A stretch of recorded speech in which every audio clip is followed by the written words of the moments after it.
Hello friends, this is doctor नज़र this side. तो अब हम अपना टॉपिक स्टार्ट करते हैं, ट्यूबुलो ग्लोमेरुलर फीडबैक। तो बेसिकली जो ग्लोमेरुलर कैपिलरीज का टफ्ट होता है जो हम पढ़ते हैं ग्लोमेरुलर apparatus में, तो जो कैपिलरीज होती हैं उनके बीच में कुछ स्पेशल सेल्स होती हैं, सपोर्टिंग सेल्स होती हैं। उनका नाम मेसेंजियल सेल्स होता है। ठीक, इन्हीं सेल्स को, ये जो ग्रीन कलर में मैंने बनाए हैं, इनको हम लोग मेसेंजियम बोलते हैं या मेसेंजियल सेल्स बोलते हैं। ठीक है, अब ये जो मेसेंजियल सेल्स होती हैं इनके अंदर होती है कॉन्ट्रेक्टाइल प्रॉपर्टी।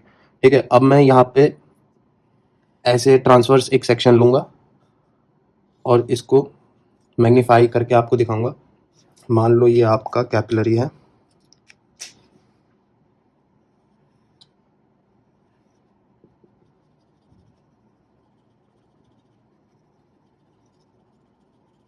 ठीक, ये हमारी कैपिलरी हो गई और इस कैपिलरी के पेरी कैपिलरी मतलब ये कुछ सेल्स यहाँ पे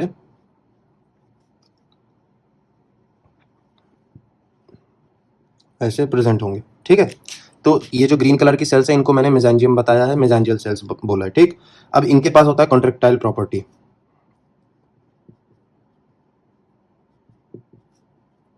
या कॉन्ट्रेक्टाइल स्ट्रेंथ होती है। ठीक, तो बेसिकली अब हमने ये देखा कि मेसेंजियल सेल्स होती हैं surrounding the capillaries, glomerular capillaries. ठीक, अब हम लोग को ये देखना है कि ये ग्लोमेरुलर कैपिलरीज पर इफेक्ट क्या डालती हैं, मतलब ये मेसेंजियल सेल्स का और जीएफआर में क्या रिलेशन है। अगर मेसेंजियल सेल्स कॉन्ट्रैक्ट करेंगी तो लॉजिकली जाहिर बात है ये कैपिलरी कंप्रेस हो जाएगी, तो कंस्ट्रिक्शन होगा, वेसल का कंस्ट्रिक्शन होगा तो जीएफआर ऑटोमेटिकली बढ़ेगा। अब मैं यहाँ पे मान लो कि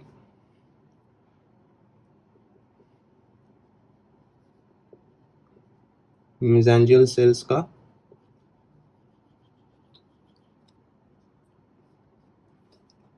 कॉन्ट्रैक्शन करवाऊंगा एक बार और एक बार रिलैक्सेशन। ठीक है, तो जब कॉन्ट्रैक्ट करेगी तो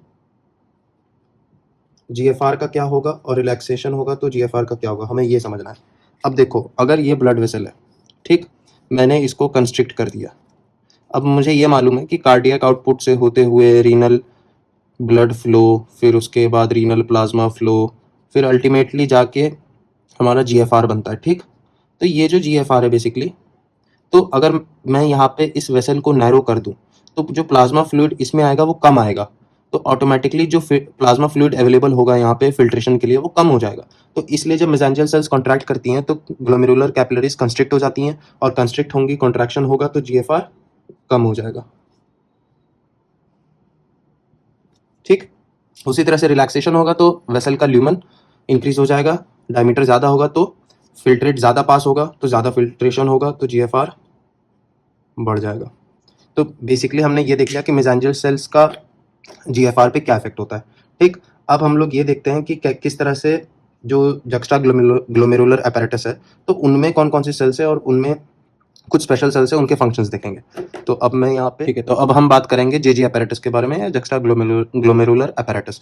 तो जो ग्लोमेरुलर कैपिलरीज होती है, हमें मालूम है कि एक फीडिंग आर्टरी होती है जिसमें एफरेंट आर्टीरियल होता है और एग्जिटिंग आर्टीरियल या फिर efferent arterial.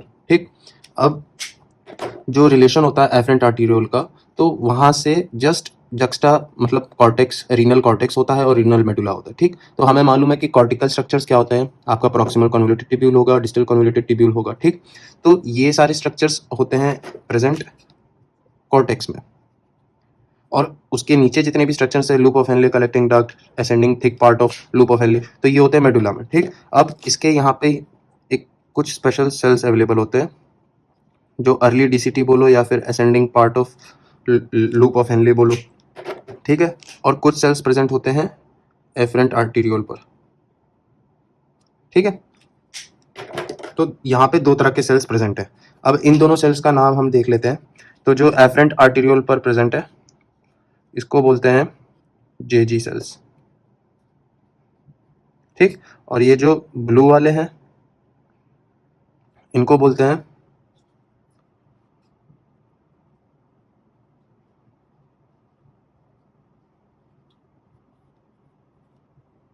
Macula densa.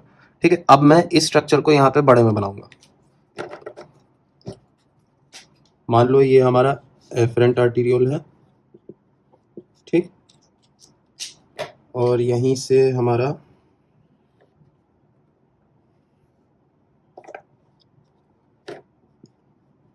DCT गुजर रहा है, ठीक। तो मैंने बोला कि एफरेंट आर्टीरियोल पे कुछ सेल्स होते हैं, ठीक, और कुछ सेल्स यहाँ पे आपके स्टर्न पे प्रेजेंट होते हैं,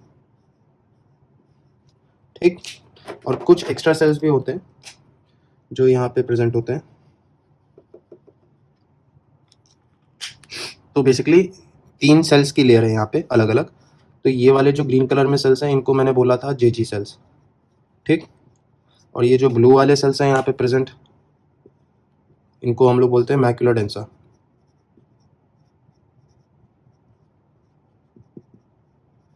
ठीक। और बीच में जो सेल्स हैं इनको बेसिकली ये आउट ऑफ मेसेंजियम है या फिर ग्लोमेरुलर apparatus के बाहर है, तो इनको हम लोग बोलते हैं एक्स्ट्रा ग्लोमेरुलर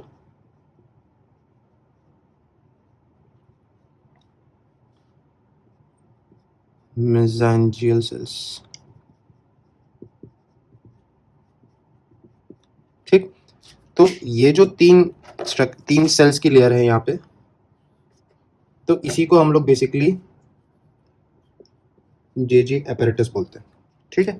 और हमको ये चीज़ मालूम है कि जो मैक्युला डेंसा होती है ये होते हैं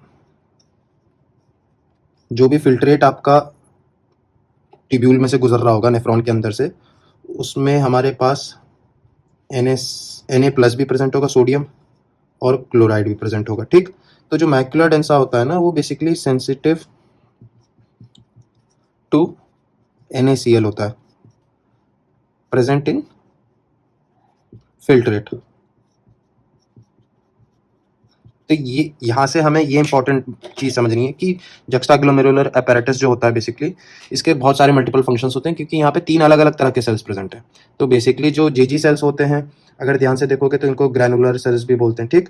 फिर उसके बाद मैक्युला डेंसा हो गया, तो ये प्रेजेंट है थिक असेंडिंग लूप में, ठीक, और ये होता है sensitive to sodium chloride present in the filtrate.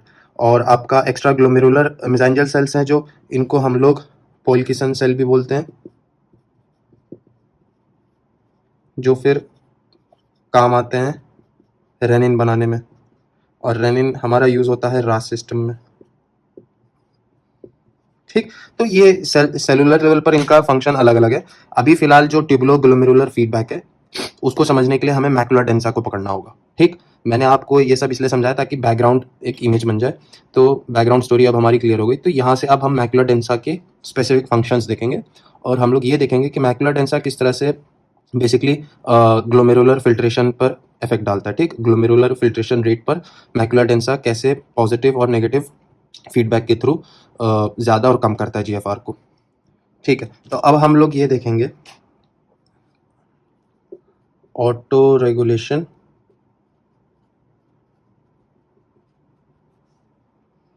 Of GFR, क्योंकि बेसिकली हमने ये देखा कि कैसे प्लाज्मा फ्लूइड की ऑस्मोलैरिटी थी, ठीक।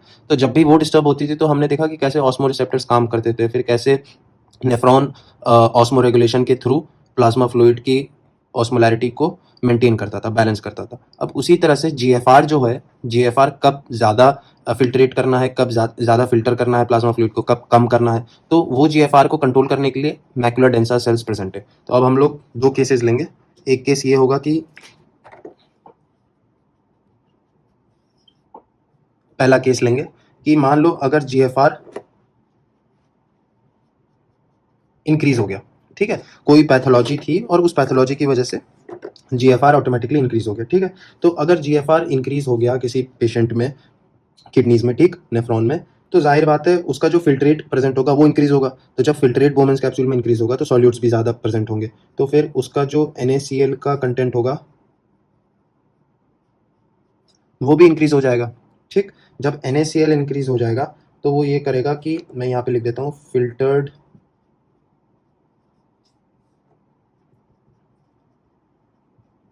मोर, ठीक है। जाहिर बात है अगर किसी पैथोलॉजी में GFR इंक्रीज हो गया तो उस वजह से NaCl भी फिल्टर्ड ज़्यादा होगा।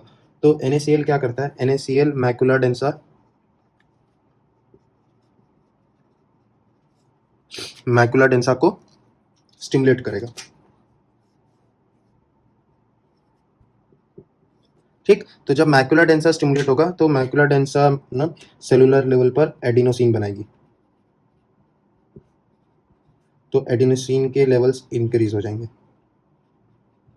ठीक है, तो जब एडिनोसिन के लेवल्स इंक्रीज हो जाएंगे यहाँ पर, तो ऑटोमेटिकली जो आपका एफरेंट आर्टीरियोल यहाँ पे प्रेजेंट था, तो वो एडिनोसिन जाके एफरेंट आर्टीरियोल के जो मेसेंजर सेल्स होंगे उनको कंट्रैक्शन करवाएगा। तो ऑटोमेटिकली क्या होगा,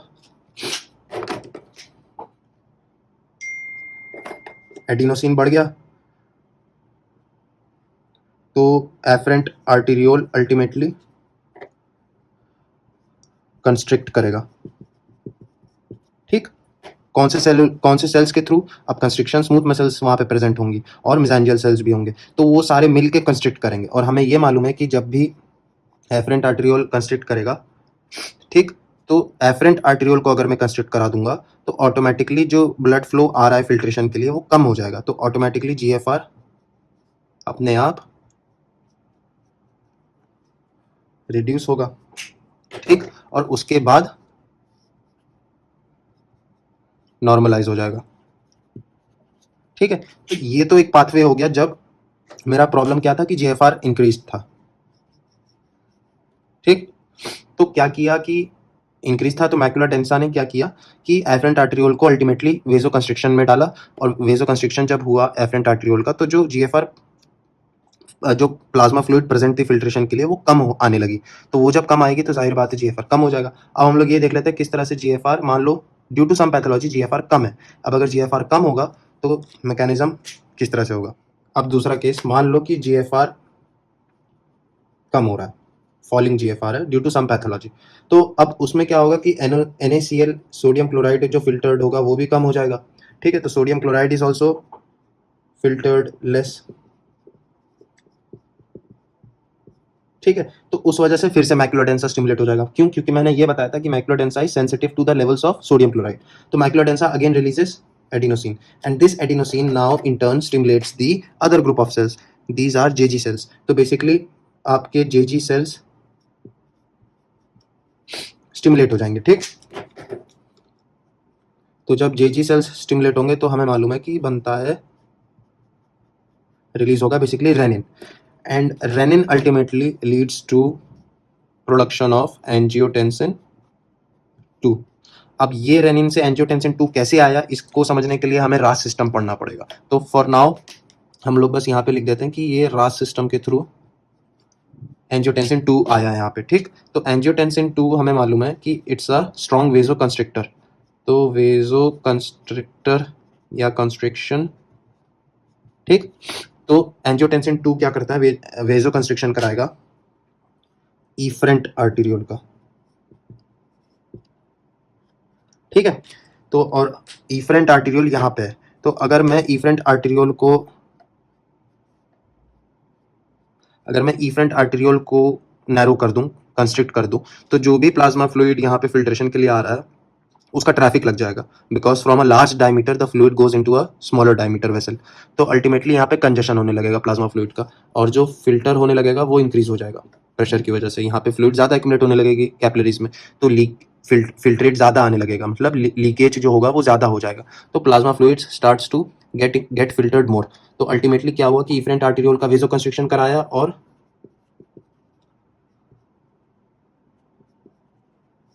जीएफआर बढ़ा दिया।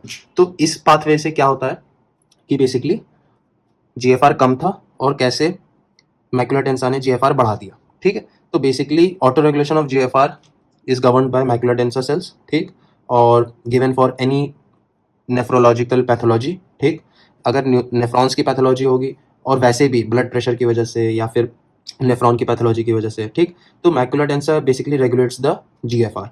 ठीक, अब यहाँ पे जो मैकुला डेंसा स्टिमुलेट हो रहा है और जो हमारा जीएफआर जब इंक्रीज हो रहा था तब भी मैकुला डेंसा स्टिमुलेट हो रहा था। तो ये जो सिस्टम है ना, ये जो दोनों पाथवेज हैं इसको बोलते हैं ट्यूबुलो ग्लोमेरुलो फीडबैक मैकेनिज्म। इसके अब नाम में ही ध्यान से देखोगे तो सब कुछ छिपा हुआ है। ट्यूबुलो मतलब नेफ्रॉन का tubule. Macula densa is present on ascending, यहाँ पे लिख देता हूँ, ascending limb of loop of Henle. ठीक, तो macula densa are the cells which are present on ascending limb of loop of Henle. ठीक, तो ट्यूबुलो हो गया, ट्यूबुलो वर्ड से ये मतलब हुआ कि the filtrate present in the tubule. Glomerulo हो गया present cells which are present on the efferent arteriole या फिर ग्लोमेरुलर apparatus। ठीक, तो इस वजह से ट्यूबुलो ग्लोमेरुलर फीडबैक। तो किस तरह से फिल्ट्रेट इन्फ्लुएंस करता है बेसिकली ग्लोमेरुलर फिल्ट्रेट को। ठीक, तो इसलिए इसको बोलते हैं ट्यूबुलो ग्लोमेरुलर फीडबैक। बेसिकली ये जो होता है, अगर GFR आपका कम हो रहा है तो ये अल्टीमेटली इसको करेक्ट करके GFR नॉर्मल कर देगा, और अगर GFR बेसिकली बढ़ रहा है तो भी डिफरेंट मैकेनिज्म के थ्रू, दोनों मैकेनिज्म हमने डिस्कस कर लिए। तो बेसिकली इसको बोलते हैं ट्यूबुलो ग्लोमेरुलर फीडबैक। और यहाँ पे मैंने ये बता रखा है आपको कि मैकुला डेंसा बेसिकली क्या है। ट्यूबुलो ग्लोमेरुलर फीडबैक कौन कौन से सेल्स कंट्रोल करते हैं, मैकुला डेंसा। ठीक, और मैकुला डेंसा कहाँ पे प्रेजेंट होते हैं, ascending limb of loop of Henle पे। दैट्स ऑल, आई होप आपको ये फीडबैक समझ में आ गया। Thanks for watching and stay tuned.